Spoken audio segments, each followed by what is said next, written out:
In 2 months, some of the survivors and families of the victims of the Pulse nightclub attack will face one of the hardest days since the mass shooting. They will return to Pulse and go inside to retrace their loved ones' steps. As West 2's Nancy Alvarez reports, the city of Orlando says privacy and safety will be the priorities when they enter the building.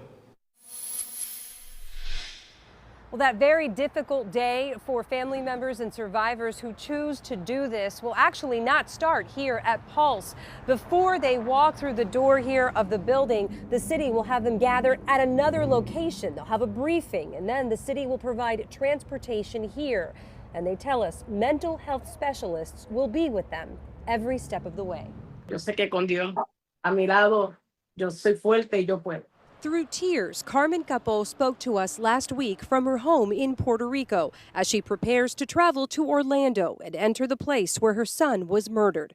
We now know only 2 families will enter at a time, and they'll have 30 minutes inside the building. They can go in every part of the building that they want to go to. They can go on the outside of the building. You know, there will be the ability to stay in there for 30 minutes.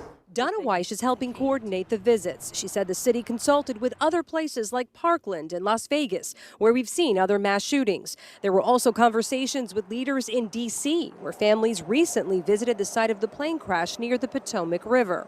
But Weish acknowledged here it's different because it's been 9 years, time that included the demise of the One Pulse Foundation. It does make it complicated. It's not like people stopped grieving because they didn't. But it's just been a drawn-out process, and disappointment, hurt, anger. People go through all those emotions, and it's not that we don't understand that, we do.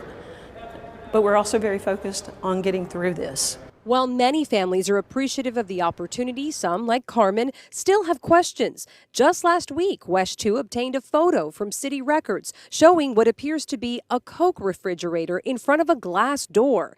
It's inside the kitchenette where Carmen's son was bleeding, unable to escape. She wants to know if anyone will be on hand to answer questions regarding code enforcement or the investigation. I don't think there will be. We've done investigations.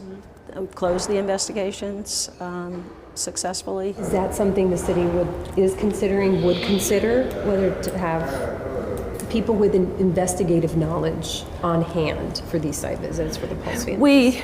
We could. I don't know that we are. Some family members and survivors have also questioned the safety of this building. We asked Weish about that as well. She told us that over the years, personnel from the city's building department, facilities management, they've all gone in and out of Pulse. And the city wants to assure everyone who chooses to go inside that they'll be safe. Reporting outside Pulse in Orlando, Nancy Alvarez, West 2 News. Families can bring up to 6 people who will be vetted to ensure they are connected to the tragedy. That can include mental health and religious support.